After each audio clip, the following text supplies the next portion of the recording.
শেখ মুজিবুর রহমানের হত্যাকারীকে যদি বাহির থেকে আনা যায়, শরীফ ওসমান হাদির হত্যাকারীকেও বাহির থেকে আনা যাবে। আগের সরকারের যে সমস্ত হত্যাকাণ্ডগুলো, ওগুলোর কয়টার বিচার হয়েছে? আর এই সময়, এই আমলে, অল্প সংক্ষিপ্ত এই আমলে যা হত্যাকাণ্ড হয়েছে, ওটার কয়টার বিচার হয়েছে? মানুষের সামনে আছে। খালি বললে হবে না, প্রয়োগ করতে হবে ইসলামী বিধান। খালি গণতন্ত্রের নাম নিয়ে মানুষকে শান্ত করা যাবে না। মানুষ দেখেছে গণতন্ত্র।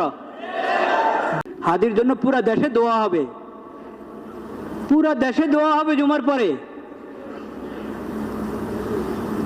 ওটা তো হাদি পাবে, আপনি কি পাবেন? সমাজ কি পাবে? সরকার কি পাবে? সমাজ এবং সরকার এবং দেশে শান্তি শৃঙ্খলা ফিরে আসতে হলে আল্লাহর বিধান প্রয়োগ করতে হবে।